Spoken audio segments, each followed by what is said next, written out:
અમદાવાદમાંથી આઈએસના આતંકી ઝડપાવાનો મામલો ગુજરાત એટીએસની તપાસમાં થયા છે ચોંકાવનારા ખુલાસા આઈએસના સ્લીપર સેલ સક્રિય હોવાનો ખુલાસો થયો એટીએસે શંકાસ્પદ સ્થાનિકોની તપાસ શરૂ કરી છે 4માંથી 2 આતંકી 8 વખત ભારત આવી ચૂક્યા છે આતંકી મોહમ્મદ નુસરત સોનાની દાણચોરી કરે છે મોહમ્મદ ફારિસ ડ્રગ્સની હેરાફેરી કરે છે મોહમ્મદ રઝદીન સામે શ્રીલંકામાં 5 ગુના નોંધાયેલા છે ફેબ્રુઆરીથી આતંકીની ટ્રેનિંગ ચાલુ હતી ટ્રેનિંગ બાદ ભારતમાં આત્મઘાતી હુમલા માટે મોકલાયા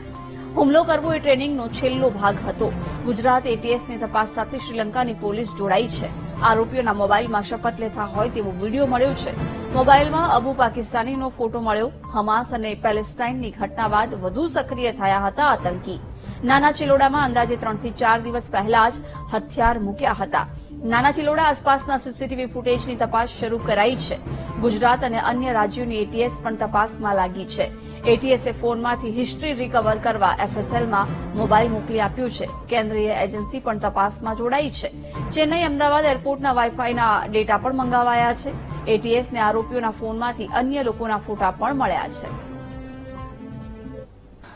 એ જે 4 જ આરોપી અમારી કસ્ટડીમાં હાલ છે તો એ બધાના જે ફોનના ડિવાઇસીસ અમને મળ્યા છે એનું બધું અમે ફોરેન્સિક રહે એક્સટ્રેક્શન કરાવી રહ્યા છીએ અને એ જે ડિવાઇસીસ ઉપર જે કમ્યુનિકેશન એપ્લિકેશન્સ છે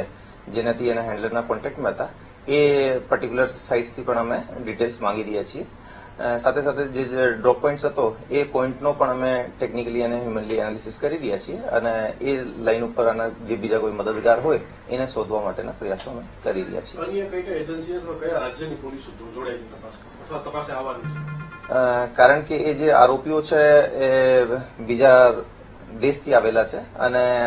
શ્રીલંકાથી થઈને તમિલનાડુ થઈને અહીંયા પહોંચ્યા છે તો એ બીજા સ્ટેટ્સની ઘણી બધી પોલીસ અમારી સાથે ઇન્ટ્રોગેશનમાં જોડાઈ છે સેન્ટ્રલની પણ જે ઇન્વેસ્ટિગેશન અને ઇન્ટેલિજન્સ એજન્સી છે એ પણ અમારી સાથે ઇન્ટ્રોગેશનમાં જોડાઈ છે